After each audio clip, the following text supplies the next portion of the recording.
your race, no matter your class, no matter where you live. Everyone around the world. All people. Both men and women. Even the poorest families.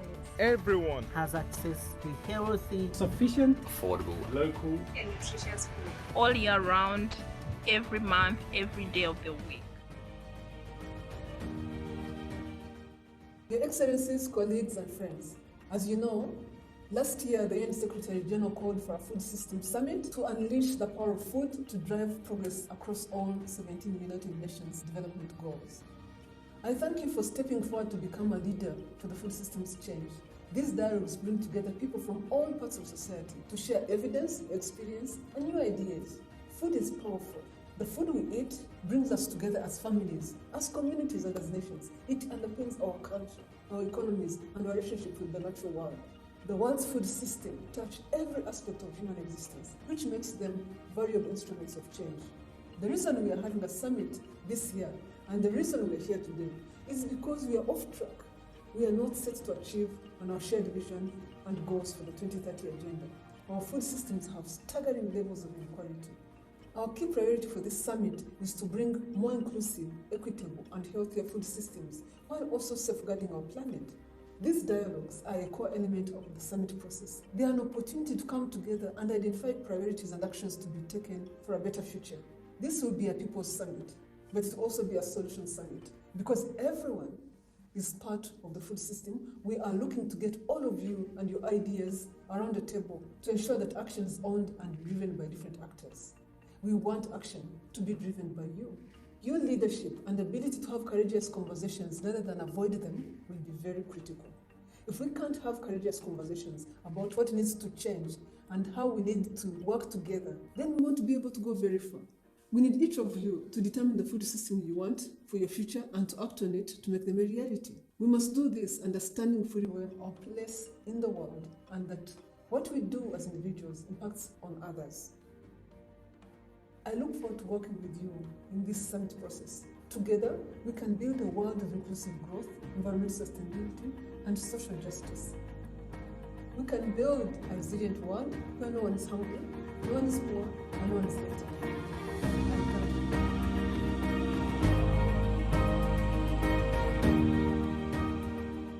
Good day. My name is David Nabarro, and it's my honor to welcome you to this Food System Summit Dialogue. I'm a public health doctor, and for many years I've worked with the United Nations. I've tackled many challenging issues, including Ebola, climate change, food policy and nutrition. But at the heart of my work are the Sustainable Development Goals. Every day I learn that issues people face linked to these goals are interconnected, and they reflect the interplay of different processes. They're all about systems. And these systems are composed of multiple actors, some of whom are quite powerful, others less so. Many have competing perspectives. And indeed, in food systems, this is particularly true. So everyone here knows that food systems are actually quite complex. They involve so many stakeholders, from growers and producers to sellers and consumers. And this complexity makes it particularly hard to find convergence around how best to encourage shifts that are both equitable and sustainable for all. And our experience is that stakeholders are more likely to be comfortable about shifts in food systems if they've had a chance to explore issues together. And we've seen how carefully curated and facilitated multi-stakeholder dialogue is indeed a helpful way for stakeholders to tune in to the diversity of perspectives and to prepare themselves to make change happen. The Food System Summit Dialogues offer an opportunity to do just this. They aim to broaden understandings and allow everyone to mobilize new coalitions, partnerships and alliances around concrete solutions. Now, the United Nations Secretary General's Food System Summit, taking place this year, has identified several principles that they'd like everybody to follow. First of all, act with urgency and commit to the summit as a moment for change. Second, embrace complexity and be respectful of differing perspectives. Third, include all stakeholders and complement the work of others. and always focus on building trust as the basis for exploring options for change. So I invite you to embrace these principles today. This will become a space for you to share and listen to diverse views and explore collectively how to shape pathways towards the future. This is your opportunity to make your voice count. And it's only the beginning of what I hope will emerge as agreements on actions that you may take forward together. Although our individual and collective actions are what we need to build a future of food that is sustainable, equitable, and secure for all. I wish you all the best.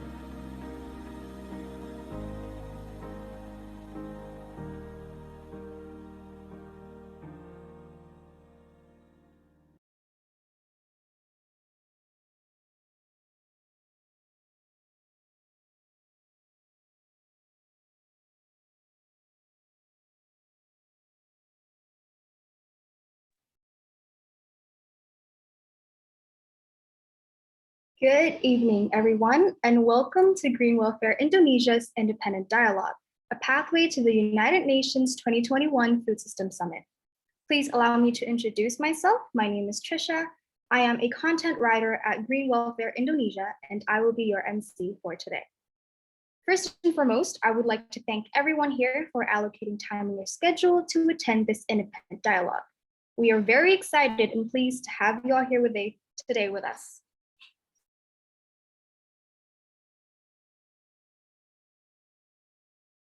So to get started, I'd like to introduce you to Green Welfare. For those of you who are unfamiliar, Green Welfare Indonesia is a youth-led nonprofit organization which aims to make an impact on a social scale, as well as the environment, through being committed to the 3 prime goals from the UN SDGs, which are to end hunger, climate action, and ensure responsible consumption and production. And we strive to do so by focusing on a variety of initiatives, such as plant-based approaches, environmental education, sustainable urban agriculture, community or social work, as well as food security. To give you a little scope of today's event, I'd like to guide you through the event rundown. For the first 10 minutes, we will have an opening and introduction to the UN Food System Summit. Following this, we will have an introduction to the theme, topics, and sessions. As for the main session, we will have 2 presentations. The first one will be about how to build a regenerative food system in Indonesia and globally. The second presentation will be about the role of youths in food systems. We will also have a 30-minute panel discussion between our keynote speakers and youth panelists from Green Welfare, which will be guided by our moderator, Maria. Once done, we will have some closing remarks. Now, although we have watched the UNFSS introduction video, some of you might still be wondering, what exactly is the UN Food System Summit? Generally speaking, the UN Food System Summit is an event that will be convened by the UN Secretary General, Antonio Guterres, in the upcoming month of September 2021.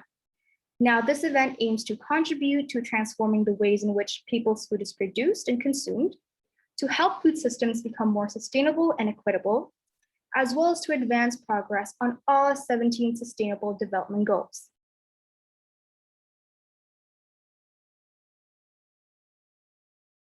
Now, the UN Food System Summit has 5 main objectives. They are to ensure safe and nutritious food for all, to shift to a more sustainable consumption patterns, to boost nature-positive food production, to advance equitable livelihoods of people involved in food systems, and lastly, to build resilience to vulnerabilities, shocks, and stresses. These objectives are also known as the 5 summit action tracks, which will be further elaborated by Maria. In preparation for the summit, multiple stakeholders can work together on pathways to sustainable food systems. The UNFSS encourages and welcomes different stakeholders and all other members of the global world to take part in this event.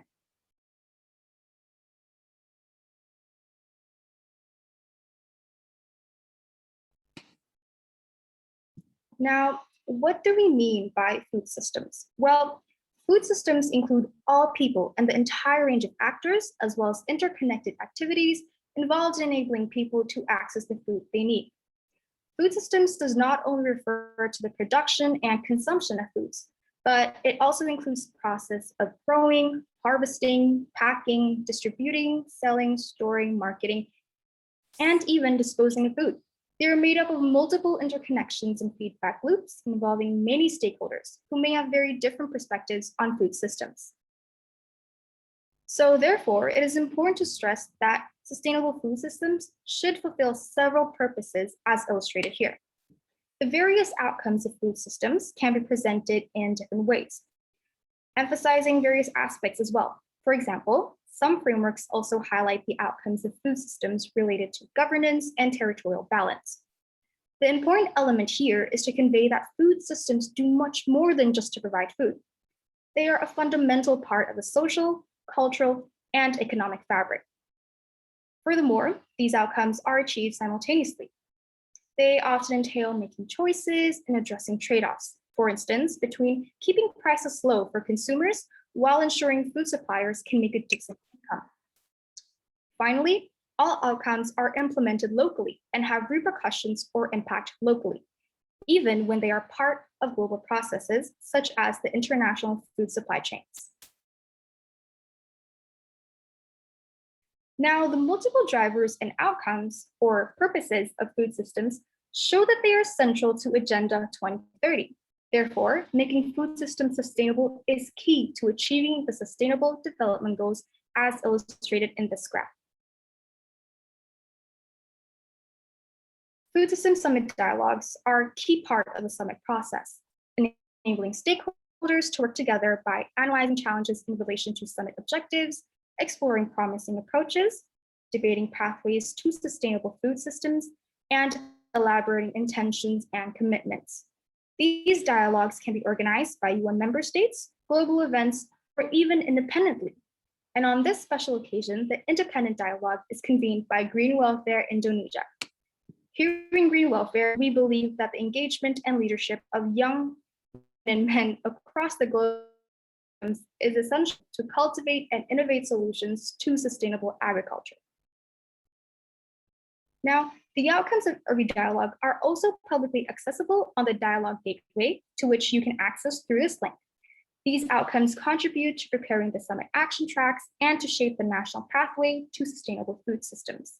So now I would like to pass this over to our moderator, Maria Setiawan, to guide us through the event's agenda and main sessions. Okay, so thank you, Trisha, for the introduction. So as previously mentioned, my name is Maria and I'll be your moderator for today. I'm also a content writer at Green Welfare Indonesia, and I'm very excited to be a part of today's summit. Now, before we jump into the main event, I would just like to go over today's topics and sessions quickly. So today's event will be divided into two main sessions. There will be the main session and then a panel discussion later on. And then this main session will be divided into two. We'll have presentations by two wonderful speakers, Dr. Agung Herianto and Luis Mabulo. And then after the main session, as I mentioned, we will have a panel discussion between the youth panelists from Green Welfare Indonesia, and joining us will be our keynote speakers as well. Now, in the second half of this session, the panel discussion, you guys in the audience are free to discuss, share ideas, and ask questions from our youth panelists and keynote speakers. Please don't hesitate to let us know your questions in the Q&A section of your Zoom control panel below. Everyone is welcome to the discussion, and we'll try our best to address them in our Q&A session later on. Now, moving on to the next slide, I'll be introducing our first speaker.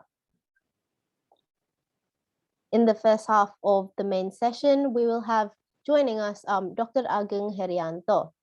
Dr. Agung is the representative from the Food and Agriculture Organization of the UN in Indonesia. He has had experience in several industries like agriculture, fisheries to rural development. In today's summit, he will share with us how to build a regenerative food system, not just in Indonesia, but also globally. In his presentation, Dr. Agung will explain to us what an ideal food and agriculture system should look like. And on top of this, he'll also outline the current problems of today's food systems, talking about how they can be unsustainable and how they can impact communities. In addition to this, he'll also outline the types of food and agricultural systems that are currently implemented in the world. And after that, he'll also talk about factors, risks, systemic and political changes that are needed in order to build a regenerative food system. And should climate change accelerate, he'll also explain the future risks and scenarios current global food systems may run into. And then lastly, Dr. Agung will also make sure to highlight relevant solutions and innovations we can potentially use to successfully build a healthier food system. And now, after having said this, I would really like to welcome Dr. Agung to share with us his knowledge on food systems. So, Dr. Agung, the stage is yours. Thank you, Maria. So it is really honor to be with you all here today with bright and future leader of Indonesia and the global. So this is really congratulate to the organizer for Green Welfare, organizing such kind of wonderful event today to show your responsibility, your concern on a key issue globally, our food. This is really important event to us all, and regardless the age, from all generation. Yeah. So Maria, let me use my presentation material, and then I will ask your time to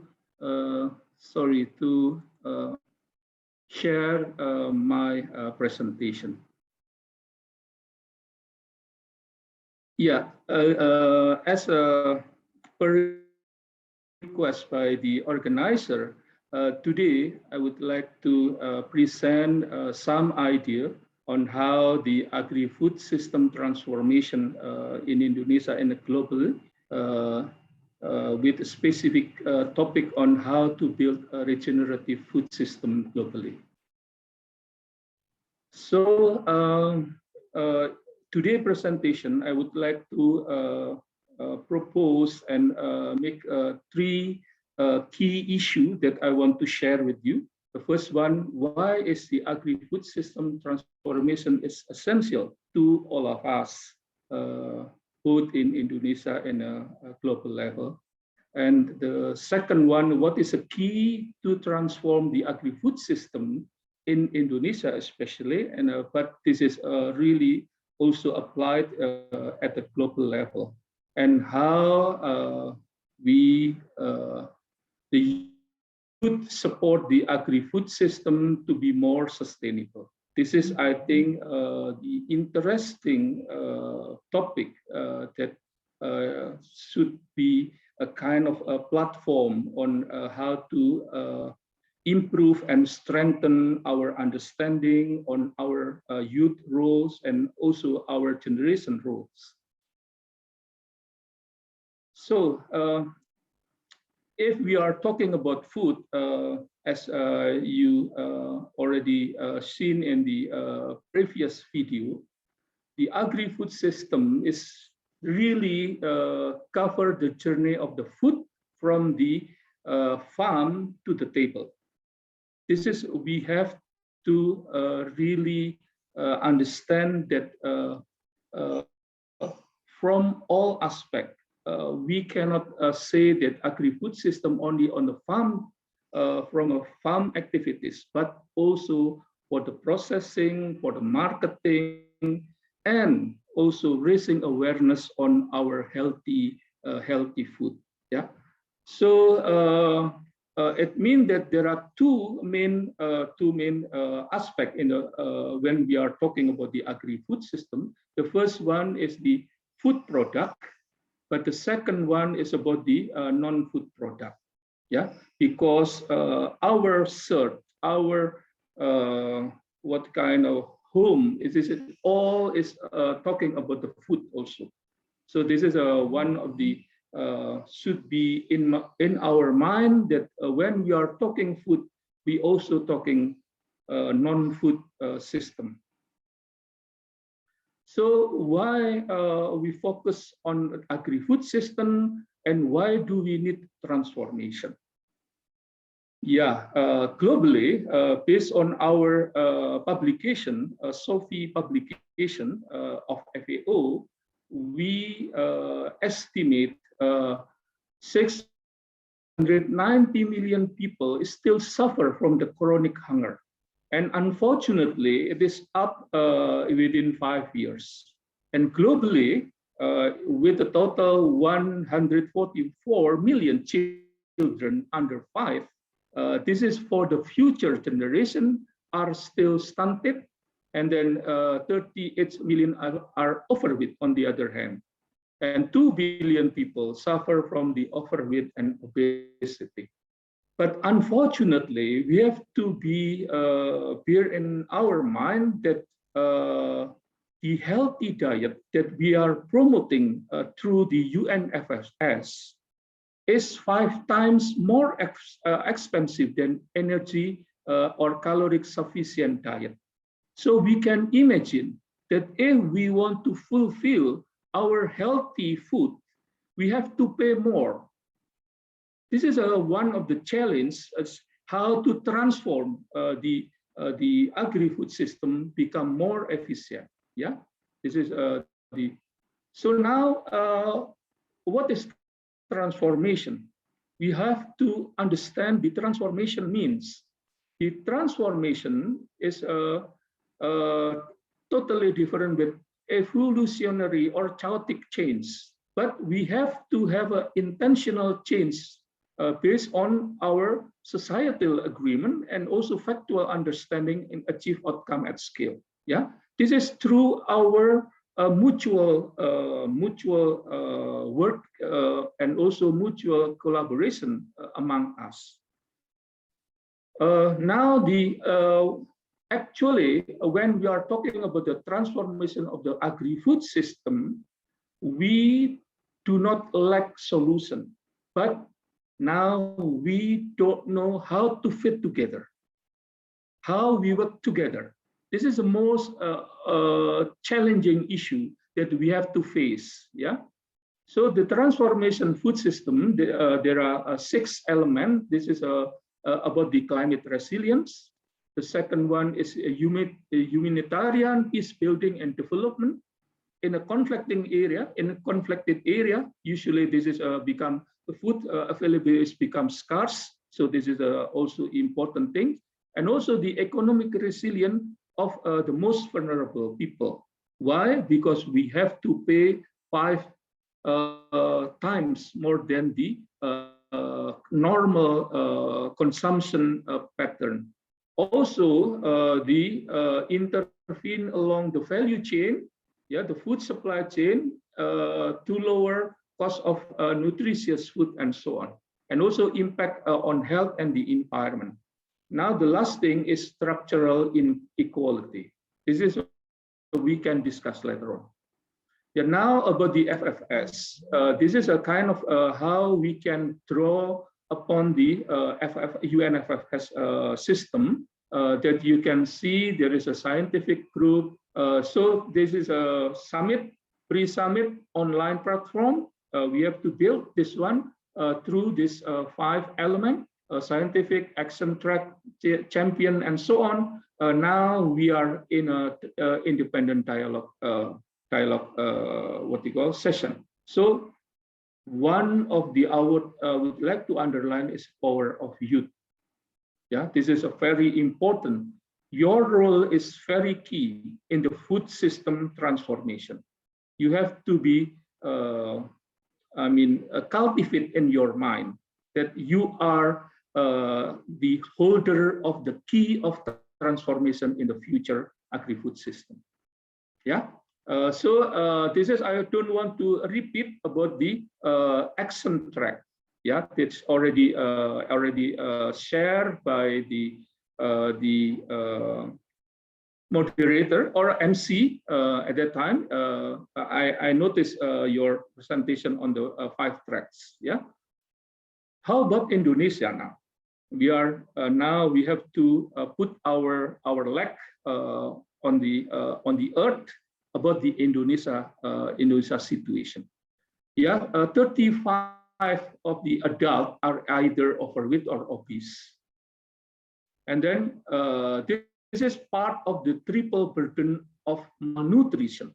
Malnutrition, not always we lack of the nutrition, but also we consume unhealthy food, becoming overweight and obese, become one of the degeneration health issue. And then still stunted, 27, and then almost 50% women suffer from anemia because of the lack of the good quality of food. And also we have to be aware that 90% of the desirable dietary pattern score, almost 70% are from carbohydrate.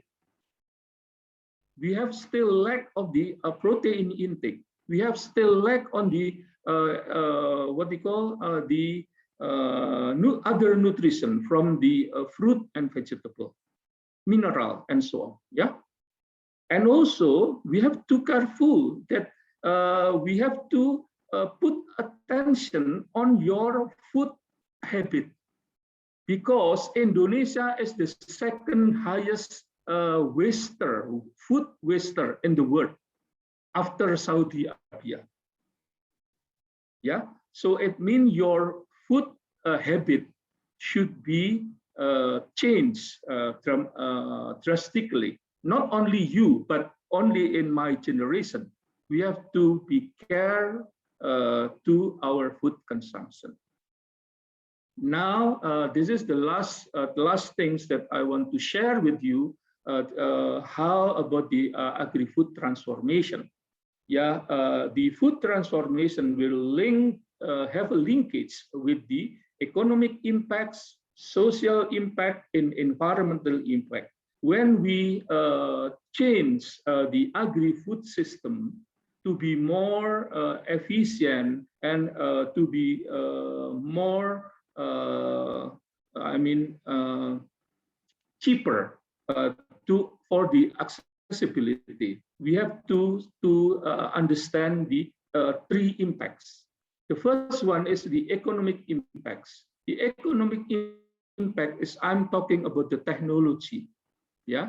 So now the youth have to know that now our agriculture is aging farmer with a very old generation of the farmers. You need to think about the precision farming, how to use the technology to change, to transform our production system to be more efficient and environmental friendly also. Yeah, and also for the social impact, we have to let's say understand the effective food distribution through digital technology. I'm really impressed with your capacity in digital technology. This should be one of the asset to you to change the agri-food system in the future, in the near future. So for the efficient and inclusive value chain. So now in environmental impacts, farmers and us, actually not only farmers, also us in every country should promote the production technology, how to grow the food in a way to protect the planet. Yeah, this is really our tech challenge. Now, how to achieve this one? There are 2 things. This good food is affordable and accessible, and the 5 parties, this is pentahelix of parties, must work together. I think that's all from me. I hope that this is inspiring you and encouraging you and triggering you to expose your concern, your question, and so on. Okay, back to you, the moderator, Maria. Okay, thank you so much, Dr. Agung, for that talk. That was really interesting.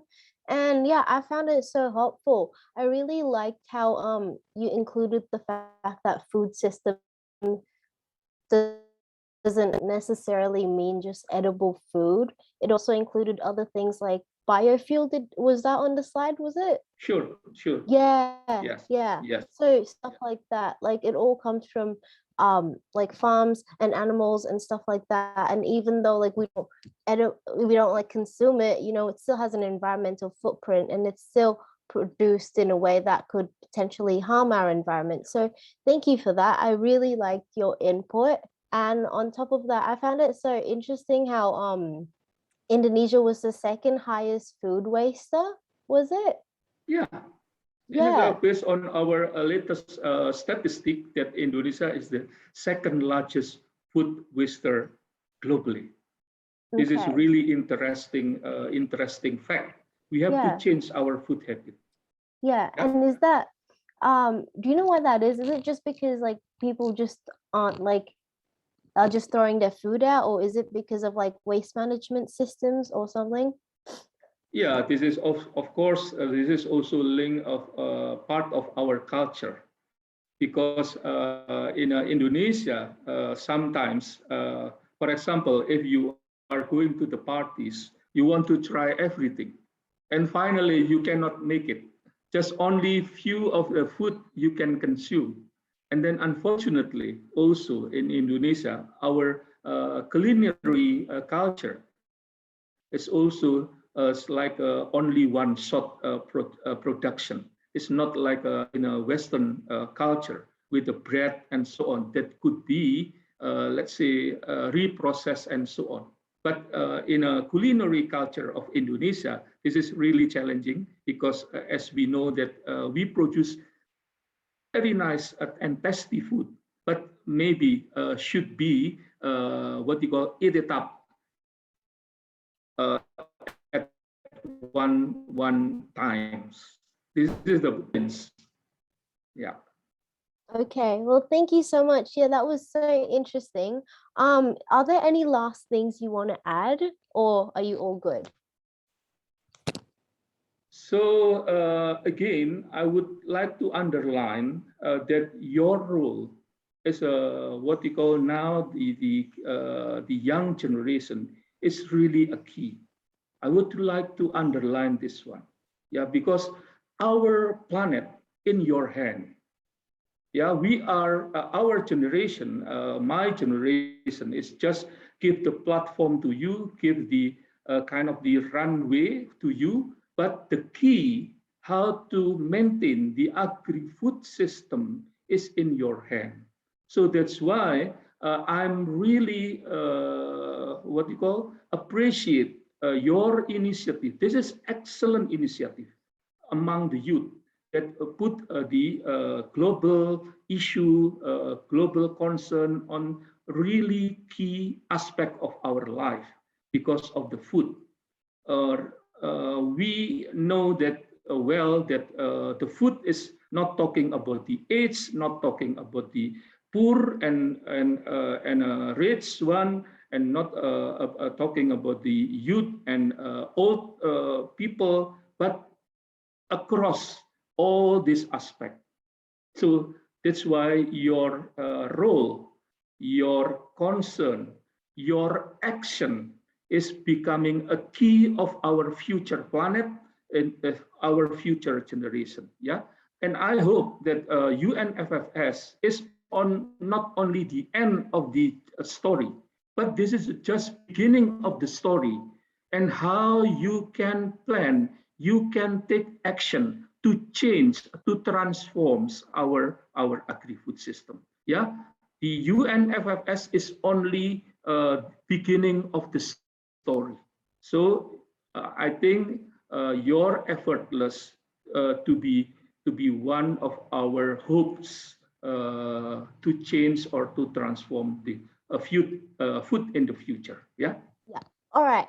Yeah, thank you. Yeah, I agree with you there. I think it has to start from somewhere, and us youth are definitely key to maintaining and like implementing sustainable food systems. And yeah, so once again, thank you. Now moving on, if you've got nothing else to add, I would like to introduce Louise Mabulo, our second speaker. So, Thank you. Thank you. all good. And yeah, so guys, I would like to introduce Louise Mabulo. She's from the Philippines and she's the founder of the Cacao Project. Amongst many impressive titles that she's had, she's listed on Forbes Asia's list of 30 under 30, and she's also been branded as the United Nations Environment Program Young Champion of the Earth. And today she'll share with us the role of young people in food systems. I'll just quickly outline what she'll be talking about, and that is her personal journey in the food systems movement and why it's important that us young people play a role in building regenerative food systems. She'll talk about how food systems can impact our future as well as our current generations. And she'll also discuss the role of activism in achieving food justice, and will share her wishes and ambitions in achieving a sustainable food and agricultural system. And lastly, she'll also bring up suggestions on what us young people can do to promote a sustainable food system through our personal choices and actions. And so now I would like to call on Louise to take over the session. I'm really looking forward to hear your talk. So how are you today? And what's your take on the role of young people in improving our food systems, Louise? Definitely. Thanks so much, Maria, for that introduction. It was quite extensive, but I really appreciate it. And I'm really looking forward to talking today and hearing from everyone as well. Now, I'm going to quickly share my presentation, and I'll quickly pick up my screen share. Here we are. So once again, I'd like to reintroduce myself. My name is Louise Mabulo. I'm a chef, farmer, and entrepreneur from the Philippines. I'm the founder of the Cacao Project, which is a social venture that positions farmers for sustainable success. And I'm also a National Geographic Young Explorer, a UN Environment Program Young Champion of the Earth, and a Forbes Under 30 honoree. Now, I was invited to speak in particularly on the role of youth in building regenerative food systems and how young people like us can help build better support systems for producers through a variety of means, not just through the standard ideas of how we perceive our food systems. Now, you'll find that youth interventions are quite extensive, and how much we can do is a lot more than we'd imagined.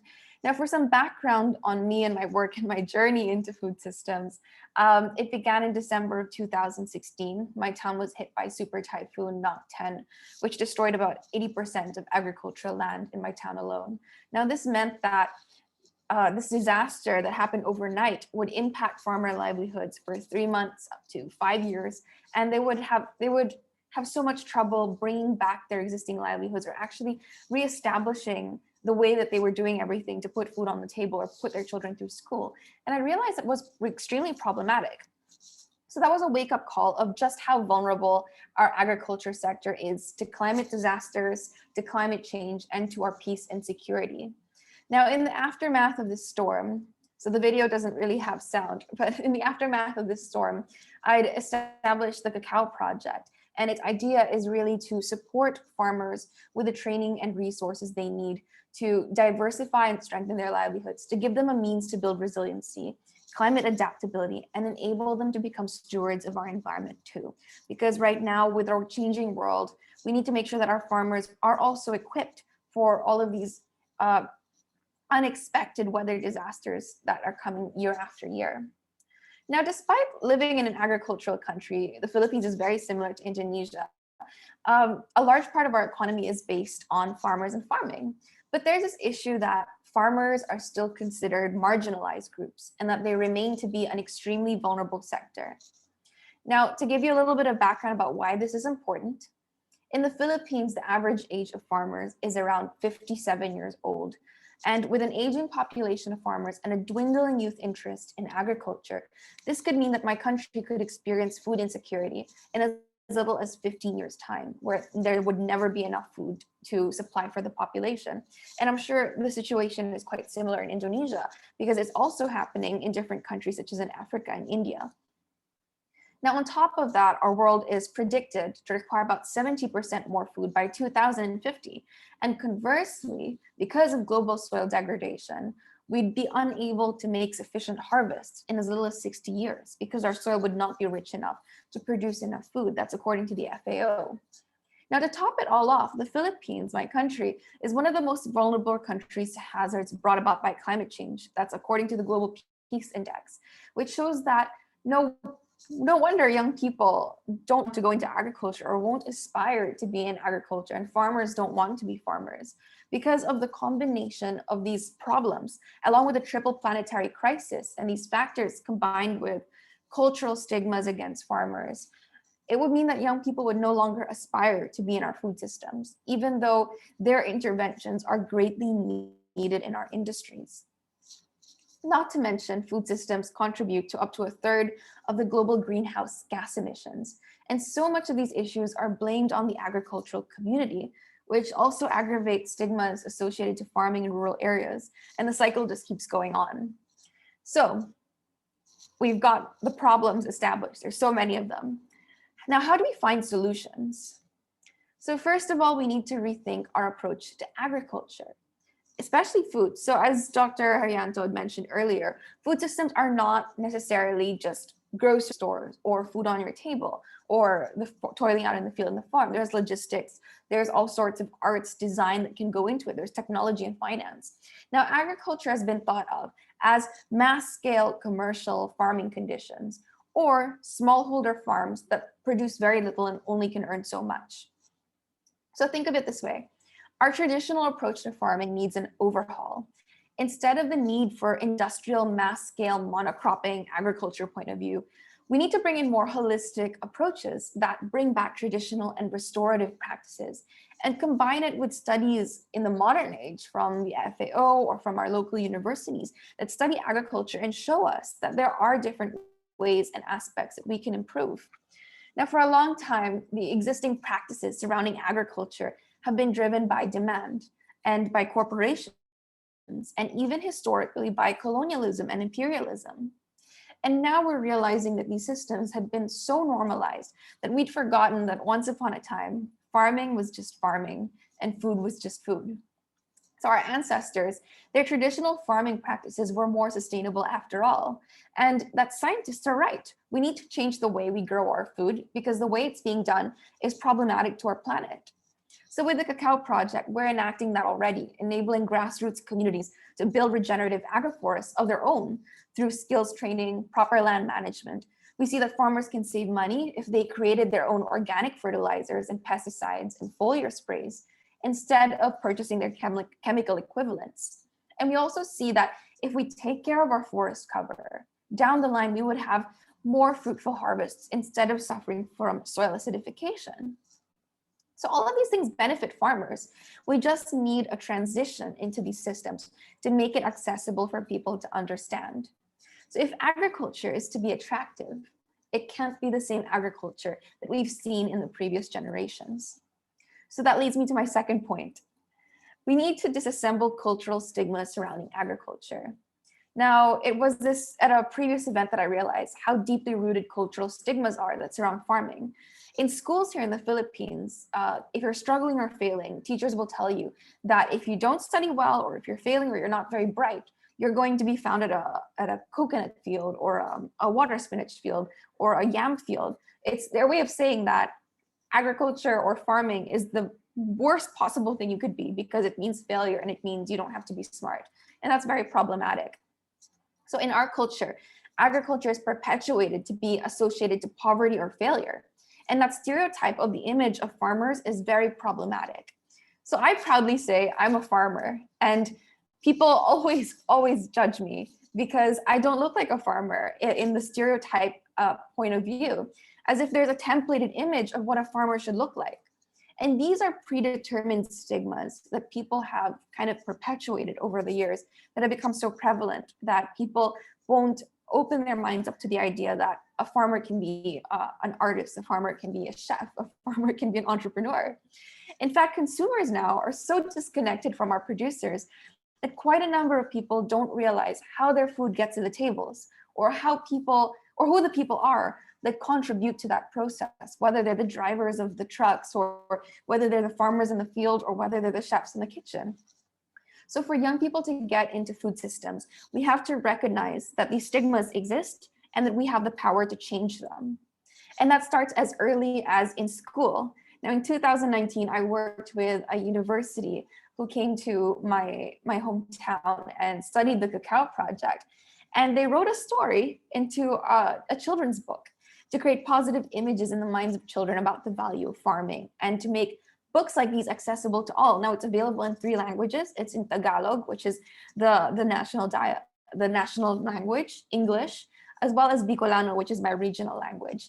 So young children could learn and understand and positively reinforce our culture and our farms for them, because it starts in the younger generations. It starts in education and school systems. And I'm showing you this booklet because you see, agriculture is not limited to just farming or toiling out in a field. We need designers to help support farmers and package their produce or tell their stories. We need marketers who will advertise our local produce. We need people in finance to help build systems that make funding for agriculture more accessible. And we even need to educate farmers on how to handle their finances and loans. We need artists and writers to tell their stories. We need entrepreneurs and inventors to innovate and make new ideas or better systems. And there's a whole world for young people to contribute in building a just and equitable food system for our countries so that agriculture can indeed fuel a green recovery for our economy. And young people are the key to achieving that. It's our generation who will do it. So lastly, I've mentioned this throughout the talk already, but young people can spearhead both a cultural and a food systems revolution for our countries, for our economy, and even for the planet. And we can only do that through intergenerational collaboration. Because as Dr. Herianto said, his generation can help give us the platform, but they can also give us mentorship, education, and they can support us in these endeavors so that we can find more success and accomplish much more than previous generations have.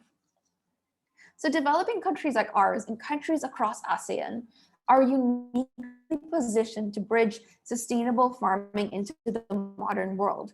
We've had heirloom techniques and knowledge preserved from our elders on natural interventions in science for food production. And it's up to youth to be torchbearers of that knowledge and carry it into the modern age, integrating it with technology, our systems for agriculture. And we know that our systems are not the same as the Western systems, but that means that the unsustainability is not irreversible, as we see in the global North, who have monocropping in vast fields that cannot exactly be transitioned into sustainable farms. So we have the opportunity to spearhead a just, equitable system for us. And it's not too late because we sit at a critical juncture in time that highlights the intersectionalities of our food systems, including agriculture, to environment, to climate, to soil and biodiversity, to technology, and most especially to the quality of human life. And before I go, I wanted to share a little bit about what kind of got me to trek on this journey. Now, if you look at history, and for me, I look at biblical history, but it doesn't matter what your religious background is. But I look at history and I see that a lot of the most successful people are farmers. In my biblical history and study of it, I've noticed that King David was a shepherd. Joseph the Dreamer was a farmer who went on to sanction farming policies in Egypt. And I even know that a lot of the most successful people understood the value of food systems and agriculture into the theme of our economies. Because at the time, back in history, years and years ago, farming was seen as a direct indicator of whether mankind was effective in their stewardship to creation, to their God, to whoever it was that they were serving, because it showed that farming was community development. Farming and food systems are economic development. And it shows how much we're able to help others and our capacity to do so. So if we only dare to act and break through the barriers that we've set for ourselves, we can be prime stewards of creation and unlock God's blessings for us, or our creation, or the universe's blessings for us. Because imagine, there's economic advice that has pulled through from over 2,000 years ago until today. It still holds the same, that our food systems can dictate the trajectory of our planet. Now, in the Bible, it says that the Lord will open the heavens and the storehouses of his bounty to send rain on your land in season and to bless the work of your hands. And you will lend to many nations, but will borrow from none. And I accept this promise, not just for me, but as a hope for everyone, for all the younger generations, that we can be the generation that opens the doors to a new era of self-sufficiency through sustainability, through entrepreneurship, through agriculture, and integrating the community aspect of thinking into our work, which allows us to accept a better future ahead, a future where our food systems are sustainable, where our beaches are clean, where our fish are sustainably sourced, because there's no downside in actually doing something to help our food systems. And I know that we can all go on to create value for people beyond us. So together, I believe we can achieve that. So I'm going to just wrap this up by saying, dare to feed the future, dare to invest in your local economies and local farmers, and dare to cultivate change. So thank you, and I'm handing it back to Maria and Trisha. Okay, thank you so much, Louise. That was really good. I find your presentation really insightful, and I really like your venture. I think like 2 days ago, I learned in one of my classes that I think it was 1/5 of farmers live below the poverty line, which is really surprising because I feel like, you know, I feel like some people have been conditioned that farmers are easy. They've got like this big block of land, they can grow food, and they have the freedom to just grow food and like sell them whenever and wherever. But at the same time, there's a lot of like environmental disasters and climate change that's happening, and that's impacting them really greatly. So yeah, I find your effort really commendable. So I thank you for that. Is there any last things that you wanted to add, or are you fine? I think I'm fine. I'd just love to have a more deep discussion with all the participants and hear more about what all of you have to say about playing your role in food systems. Yeah, okay, great. We'll definitely be able to do that in our Q&A session that's coming up right now. Okay, guys, so now that the two talks by Dr. Agung and Louise has ended, I would like to introduce you guys to the second half of today's summit. We will have a Q&A session and then a focus group discussion between our keynote speakers and other panelists from Green Welfare Indonesia. And this will be done through what we call action tracks. If I could get the slide up, please.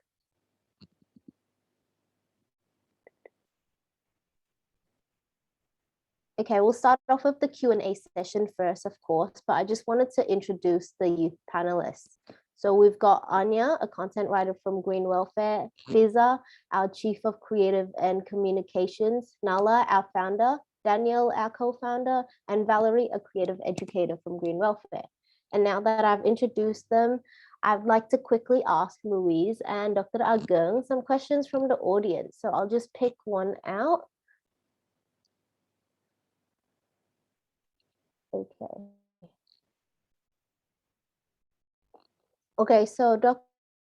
Agung, someone here asked that Indonesia is one of the countries with good agriculture, but this is inversely proportional to the condition of the people in Indonesia, because Indonesia is included in the top 5 countries with a very high stunting rate, including in this person's area, West Kalimantan. What do you think are the steps that can be avoided to avoid stunting? Like, what can be done? Sorry, this is very good question. As you might know that the stunting is a very complex issue. Because in a food issue is of course there is availability, affordability, and utility. Yeah, this is a 3 complex pillar that we have to take into account when we are discussing about the stunting. Yeah, so it means the stunting means maybe the food surrounding there is not what we call available adequately. The second one is a food available there, but with the low purchasing power, it means that it's not become unaffordable. So it means even though we have a plenty food there, but we cannot buy because our purchasing power. So it means that the intake is become limited. Yeah, the healthy diet is become one of the most challenging issue. And the third one is about the utilization. Utilization means that the food pattern, the knowledge of the mother, how to feed their baby and so on is also another issue. So that's why we have, when we are talking about stunting, we have to think about the three pillars at the same time. So whether the food is available, the food is affordable, and also whether we wisely utilize or consume the food in a proper way. Yeah. So this is we have to think about this one. So the stunting is still there because of this issue, these three issues. I hope that this is inspiring you. Yeah, I don't want to what you call specifically mention the stunting is a really easy problem. It's a really complex issue. About the education of the mother, about the purchasing power, and so on. This is a combination of those kind of factors. Hope enough to answer your question briefly. Back to moderator. Okay, thank you so much. Yeah, that really helped. Yeah. Thank you for that again. Louise, I have a question for you as well. And since like you're in a leadership position and stuff, I thought that this might be very relevant for you. And basically this person asked if you have any tips on what to major in if they like want to follow your path in talking about and climate change. Oh yeah, that's a wonderful question. I think I tell this to everyone, but I tell people find your niche. It doesn't necessarily have to be, there's no strict forward path towards climate activism or building a venture. I personally started as a chef. I didn't go through formal culinary education. In fact, I completed an associate's in arts, which was completely whole other world apart from, climate activism and social entrepreneurship. But I realized that all of them are actually interconnected. So once you identify whatever major it is, whether it's in finance or whether you're doing law or policy, there's actually a lot of opportunities to merge that into sustainability or look into how environmentalism can play a role in it. So it doesn't have, there's no specific path or major that you have to follow to get here. It's a matter of actually taking action and connecting the dots between food systems and your line of work or sustainability and your line of work. Because everyone here doesn't have to be an exact copy of me and my cacao project. You can be whatever it is that you're looking into doing and actually find even more success in that because you know the cultural nuances of your region best. You know the problems that you face the most. So you would have the best understanding of how to tackle that and how to find solutions within your industries. So there's no perfect way to get there. What matters is that you just take action and find solutions that you can enact and be able to help more people. Okay, yeah, thank you so much for that. I think that helps answer the person's question. And I think you're right about that. It doesn't really matter like what you do, like advocating for like the environment and stuff is something that anyone can do regardless of like what major they take and so on. So yeah, thank you for that. Now that we've asked some questions, I would like to get moving to introducing and getting the youth panelists involved. I'd like to start by discussing the action tracks. The first action, there are 5 action tracks, first of all, and they're concerned with the following inquiries. I'll just read out the first one and then I'll ask the youth panelists their thoughts about it. So for example, the first one concerns the question of how can we ensure access to safe and nutritious food for all? You know, this is something that I think is a very relevant question because on like one hand, safe and nutritious food seems to be a human right, right? Like it's something that everyone should have the right to have, but at the same time, you know, in our economy, a lot of people have to work hard just to get decent food. So Pizza, what is your thought on this?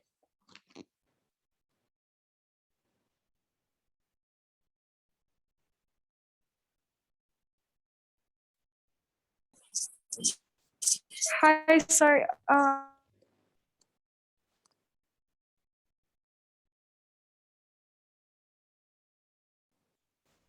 Or Daniel, or really anyone else, sorry. Okay, so I'll start first. So I've been pondering this kind of question for a while, and I think it's sort of the reason why I started the program Wakaf Hydroponics, and it's because that kind of food production is kind of difficult for conventional agriculture. And why I think this is because usually for the average person using conventional agriculture, assuming perfect conditions or just above average conditions, you would need around 5 to 10 hectares worth of agricultural land just to feed like one person. And at least that's like the rough estimate. It could be less, it could be more depending on the situation. But if you look into like hydroponics, that number reduces by quite a lot. Generally takes about a whole garage space worth of space just to feed one person, which is a big difference between the large 5 acres needed using conventional agriculture. Now, although there's definitely like a big difference between those two, because well, hydroponics is very expensive. Easily like to have that garage space could easily lead to up to like 50 mil worth of equipment and all those things. And it's a rough estimate, by the way. 200 square feet is, it could easily go up or down depending on what you're using. And although it won't really solve everything just to have everyone use hydroponics, obviously there's some things you can grow using hydroponics and things that you can grow while using hydroponics. And it's simply, but I do believe that it's a really important factor that agriculture needs to take into consideration, because one big difference that I like to point out, as Luis has said, is the stigmatization, but for urban, or like I would like to specify, which is conventional agriculture. Because when you think of farmers, you think of people on a field. But if you see people growing things inside a small house, you wouldn't think of like the average farmer. You know, you could easily rename that person to, how do you say, like an urban food engineer, which sounds so much more, or like so much more prestigious, and therefore completely mitigating all of that stigmatization that Luis has mentioned. Which is why I believe that although it won't fully solve this problem, hydroponics or like urban agriculture is a very big step into the direction of solving this kind of issue. And yeah, that's my take on that issue. Yeah, okay. So I think that's a really good point to bring up. I think that hydroponics has a lot of future, especially because it's like so small and so compact as well.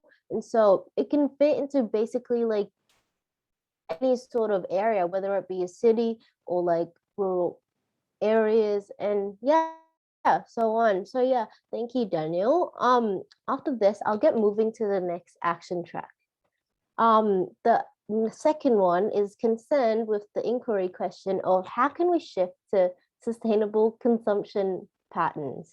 So I think that's also a really good one to bring up, because you know, like on one hand, like it's necessary that we consume stuff, but at the same time, what we consume can have a lot of environmental impacts. So yeah, do any of you youth panelists have like any ideas on in regards to this question? Anyone? Or Yeah. Oh, sorry. Oh, sorry, you can go. No, you can go ahead. Sorry. I was just saying that I think it's important that we do our research on where our food comes from. That's very important. Knowing where your food is coming from and making sure you shop from sustainable and also local farmers, because then you also help to make a job market for them and also creating a market for these items. Yeah, that's true. Was there anyone else who wanted to talk? Was it you, Anya? Oh yeah, it was. May I speak? Okay then. So like carrying off of what Fiza said, I think that another way to shift to more sustainable consumption patterns is to limit the growth in non-food demand for agricultural commodities. So like for example, we can turn to biofuel policies, and like we can mandate a minimum level of biofuels to be blended with conventional transport fuels, so that we're tackling the problem of food waste. I know this isn't feasible for all countries, but for countries such as Indonesia, whose like agricultural sector is thriving, I think that we can somewhat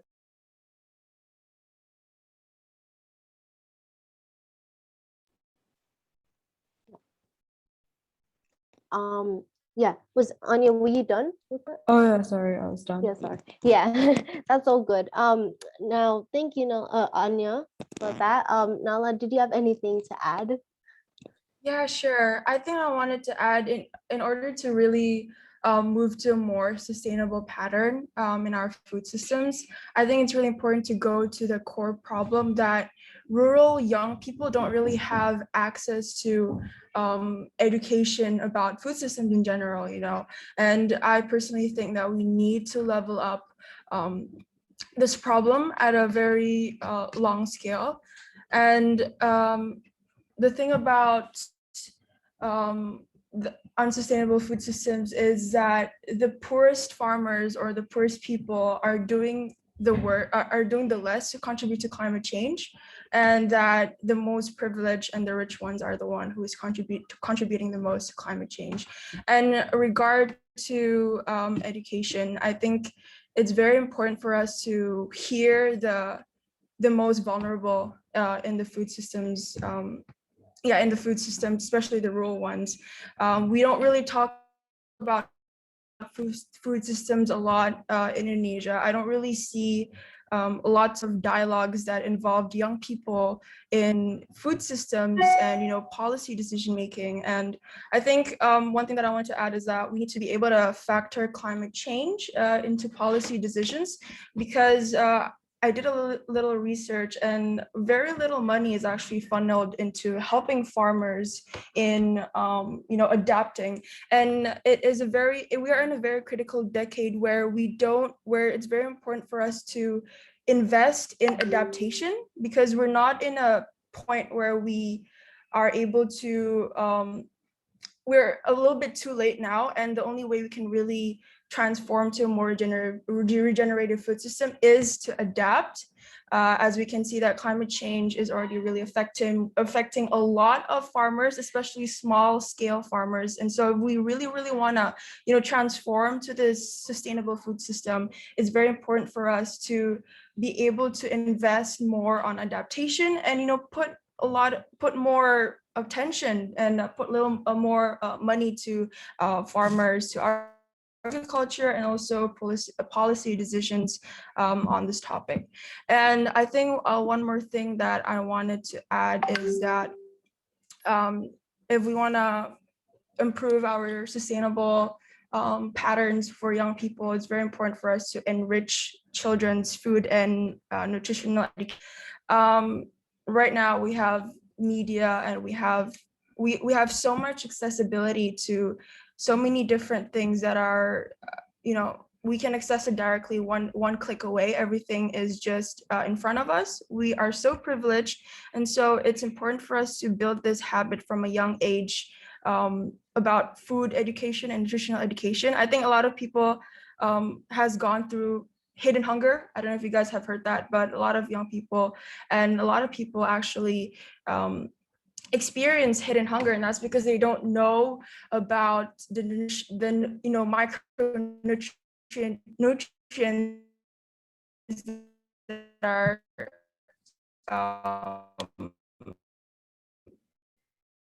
that are needed for them to endure a healthy one. besides education and policy change, is to also ensure, package combining best practice for interventions and to reshape the consumption patterns towards more healthy diets delivered through sustainable food systems. And I think it's very important for schools to also have this nutritional education. Especially in Indonesia, we don't really talk about micronutrients or the importance of nutrients in schools, and that's why a lot of young people go through hidden hunger. I think personally we've all been through hidden hunger, but you guys just haven't realized that. And so yeah, I think that's what I want to add. Yeah, so that's a really good point to bring up. I think that it is really important to start from a very young age, and we can do this through things like climate education, like you mentioned before, and destigmatizing as well. Yeah.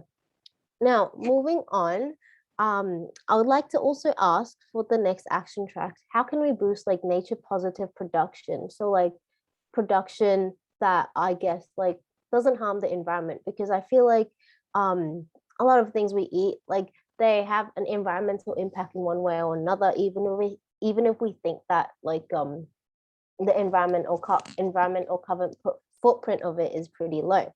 So yeah, Daniel, you can go first since you put your hand up, but after that, I would like to ask Valerie her input as well. Sorry, that hand raising was for the previous question. Oh damn. Okay, sure. Just you can just say something, sure.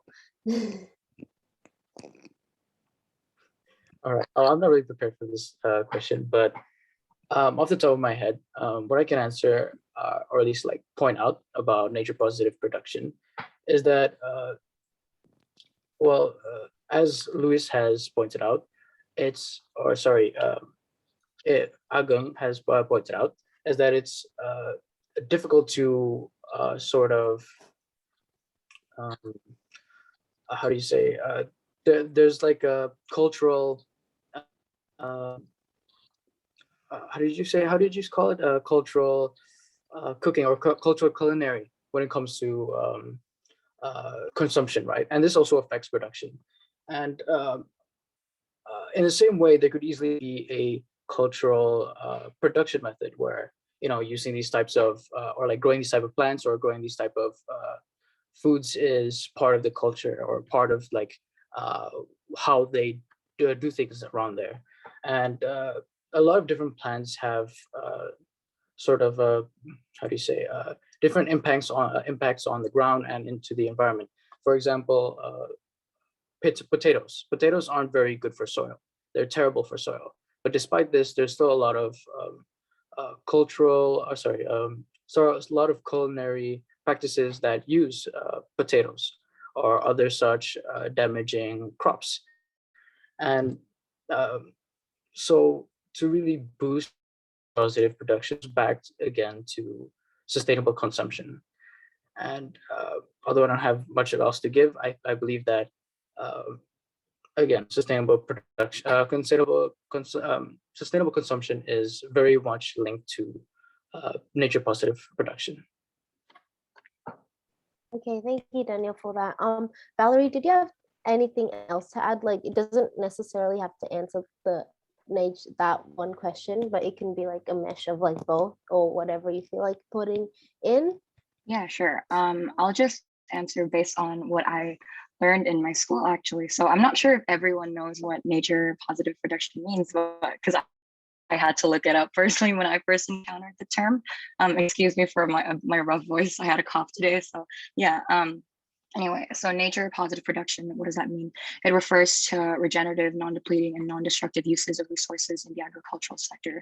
And one thing that I would like to mention, going back to what Louise was saying about decolonizing the agricultural sector, yeah, one thing that I learned in my university, which is located in Australia, is that, as you know, Australia of different native crops and livestock over to Australia. And what they did was they, deemed the native crops as very feral, very just like not enough, I guess you would say. And they made, everyone plow out these native crops, and instead they replaced them with these crops that they brought from Europe and over to Australia. So one thing that we can do, as Louise mentioned, is decolonizing the agricultural sector in the way that, we can go against the Western ways of agriculture, monocropping. We can try and introduce a more diverse range of crops, and we can also try to regrow the native crops that already pre-existed in our countries, because it's better. These crops are much more well adapted to the environmental conditions of every country in which they originated from. And yeah, one of the ways in which one of my lecturers proposed was growing native crops, native Australian crops on Australian soil. And instead of, clearing more land in order to make room for more crops, what they would do is they would chuck a piece of, another crop that they'd like to grow into the plot of native crop that they were growing. So yeah, that's one way that I thought we could, help support the nature positive production in the agricultural sector. Thanks. Oh, good. Yeah. I really agree there. I think it's really important to like decolonize just like agricultural practices, but that mindset in general, and just making sure that that there are like other farming practices beyond like the Western ones that we are accustomed to. So there's that. On top of that, I'll just move on to the next action track, if that's okay. Concerns itself with the question of how can we improve equitable livelihoods? Do any of you guys have any input to this? Daniel? Yes, so when I see this question, and I see a lot of similarities to like well, let me preface this by saying, like, first, I'm pretty sure most of people in my generation have at least been exposed to a bit of American politics, right? And when it comes to this question, the first candidate that comes to mind is Andrew Yang. So Andrew Yang first put forward the idea of a UBI, or how do you call it? Universal basic income, where everyone gets, regardless of any other factors of the person, they get $1,000 clean every month. And how this relates to this question is because that's how he, or that's what he thought would completely eliminate the problem of what was it called? Poverty. And this also, and why I see this to be a very interesting and also useful method of enabling entrepreneurship and addressing a lot of the problem comes to having an incentive to do work and having the incentive to providing for the economy, is that you have less of a risk when doing things. When you want to build your own company, or if you want to go for an idea or work on something on your own project, there's a big risk involved with that when you don't have that much of an income. Because when you want to work for or like want to work towards your own building your own company, there's a lot of risks that you have to take. And that is, if the company fails, it's very, very possible that you would lose your livelihood, you would lose every income that you have, and then end up being poor. And a lot of people aren't willing to take that risk.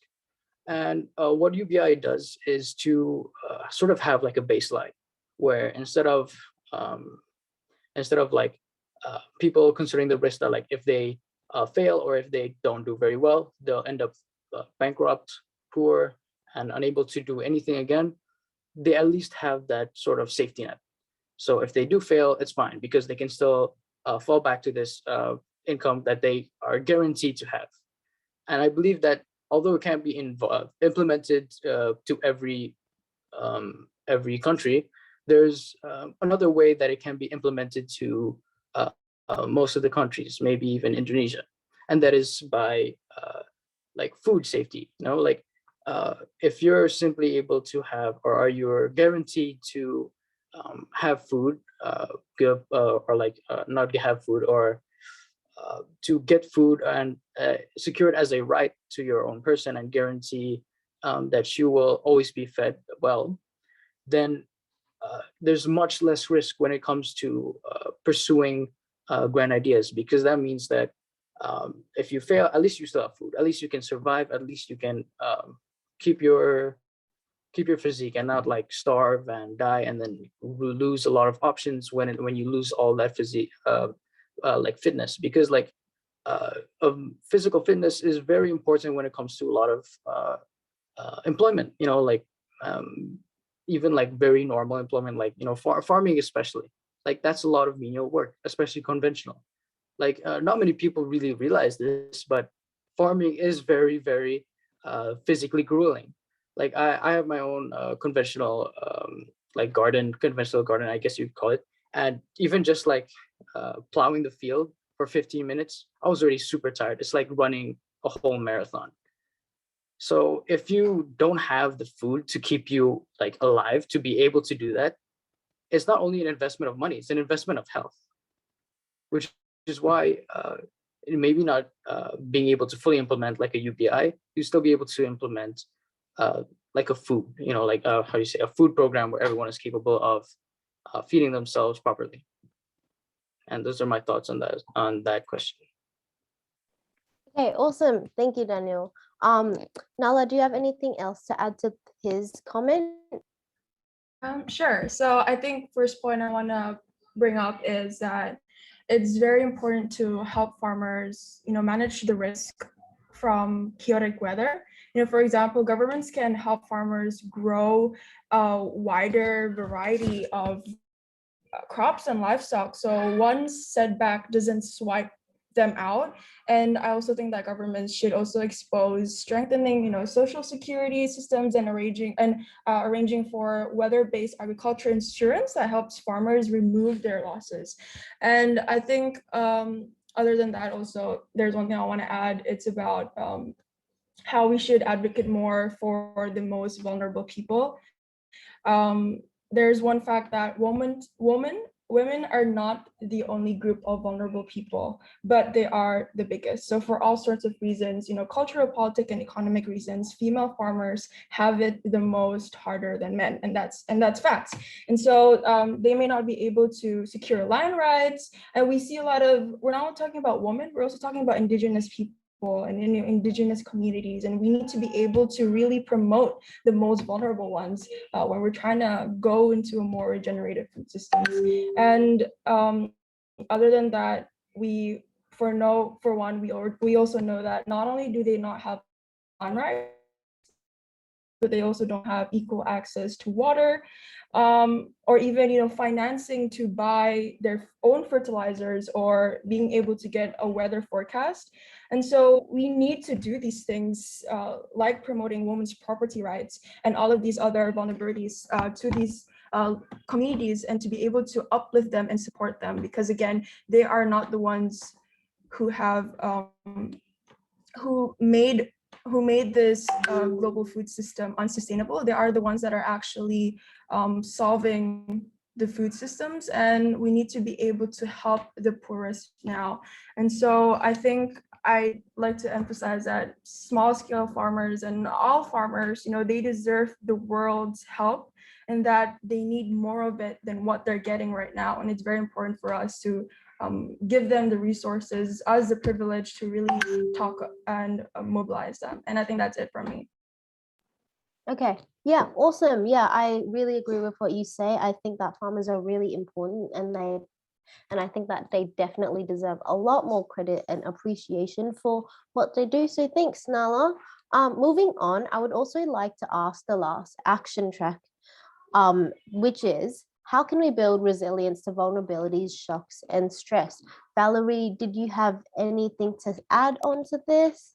Yeah, so I would just like to say the need for our food systems to be resilient has never been so apparent, especially, these days we're under a global pandemic and we see all these issues, social, environmental, economic issues coming together and being juxtaposed onto one another.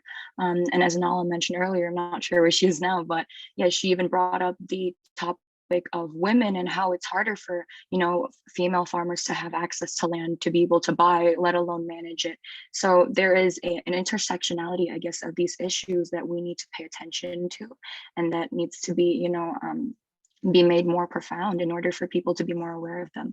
And I believe I'm not sure if this is the UNFSS or the UN who released this report, but they've recommended they've talked about 3 modes of resilience for our future food systems. And the first is the resilience of the food systems itself. So for example, one initiative that they say that we should be supporting is early warning and risk systems for governments to plan and build food reserves in the case of something of a supply shock like the pandemic, like the current pandemic right now. The second is universal food access in order to build this resilience. Another example that I'd like to mention is localizing your food supply and the supply chains. And that will help us reduce losses that equate to great opportunities to sell produce. But at the same time, it also increases the efficiency of environmental resource use. And the last that they recommend is climate resilient development pathways, in which, again, we need to support initiatives to make the food sector, the food and agricultural sector a bit more sustainable. And so, I would just like to say as a conclusion to my input that there is no social justice without environmental justice nor economic justice. So we need to all work together to solve these problems. It's not just food, it's also the other sectors and how they affect one another. Thank you. That's it for me. Yeah, definitely, you're right. And I think we definitely need to work together to build resilience. Now, do the keynote speakers have any last comments to add on, or are you guys all good?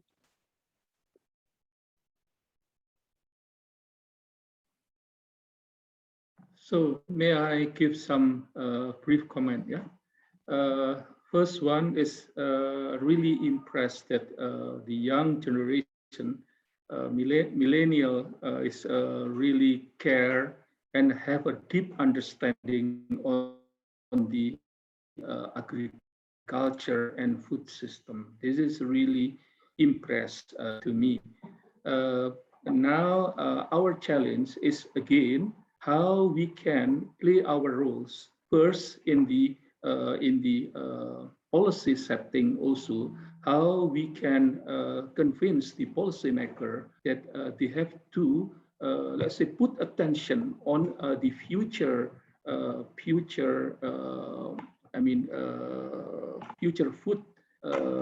or food system. This is we have to work from the policy side to convince this is kind of enabling environment to make all the idea is being adopted and then being implemented. This is the first one. The second one, a lot of innovation exists now in around the world, especially also in the agriculture sector. But now the challenge is how to promote and how to disseminate the innovation to be close to the farmers as the main actor of the farming system. I hope that not only the farmers, but also the a youngster to adopt this kind of innovation that now have a really really intervene all the future agriculture. It's now agriculture is how the youth can play the role, make agriculture more attractive. I think it's depend on the technology and depend also on the market and also depend on the orientation. Daniel already said the human is now getting more concerned on health condition, health issue. So that's why how to link all the food into the health situation or health issue. This is one of, I think, will kind of the trigger how to improve the status of the agriculture and food. That's all from me. Thank you. All right, thank you, Dr. Agung. Louise, did you have anything else to add? Yeah, I think from my end, it's just that young people need to recognize we're one of the most connected generations, and we shouldn't take that for granted. I think it was already mentioned by our youth panelists that there's a lot of opportunity for young people to move forward, regardless of your industry, regardless of your interests. There's a way for us to contribute, and we have to recognize that responsibility within ourselves, that we have a responsibility to build our future. The recent IPCC report was very grim, and it showed that the climate emergency is now, and we have no more time to waste. We have a very brief window to do something. And we don't need, a lot of my friends in the environmental space say this, but we don't need perfect environmentalists. We just need people doing a more conscious lifestyle sustainably and imperfectly. And the more people go on to do that, the more traction it builds for a sustainable movement. And one day, hopefully, all businesses, all food systems will be intrinsically sustainable because we have no choice. It's either no future or a future where everything is sustainable. So you play the deciding factor in whether that happens or not. Yeah, that's very true. I agree with you there. I think that the future is in our hands and that it's up to us to change it. So yeah, thanks once again. And now that we know more questions, it seems today's summit would be wrapped up quickly. Once again, I thank you keynote speakers for your great contribution to today's dialogue. And I would also like to acknowledge the work of panelists for coming up with ideas. Now that we have no more questions, I'd like to pass this back to our MC Trisha to close. Okay, so thank you, Maria, panelists, and our keynote speakers for the insightful discussion. May I please have the slide back on screen? Right, okay, thank you. So before we end, I would like to inform you that in order to get an e-certificate, we require you to fill in this link, which consists of a feedback form as well as an attendance form. Now, this link will be shared to you through the chat box in your Zoom control panel. Next slide, please. I'd also like to remind you that the Food System Summit is for everyone, and its success relies on people everywhere getting involved and sharing their views. The summit's leadership and action tracks are working hard to bring forward a series of concrete actions that people can take to support the transformation of the world's food system. So here are some simple ways that you can contribute. You can join the community, host a summit dialogue, and become a food systems hero. Or even just by sharing and spreading the word, you are also contributing to the summit. For more information, you can always check back to this link shared in the screen. Also, do not hesitate to reach out to Green Welfare Indonesia via email or our social media handles for any inquiries. Next slide, please. Now, on behalf of the Green Welfare Indonesia family, I would like to extend our gratitude to all of you in making this independent dialogue happen. We hope this event had inspired you to participate and engage with your community, to take personal actions that can contribute to building a responsible consumption for a sustainable food system. No matter how little or big, your efforts to strive for a greener future matters. We wish you a pleasant day ahead, and we will be looking forward to welcoming you in our future events. Thank you, everyone, and good evening.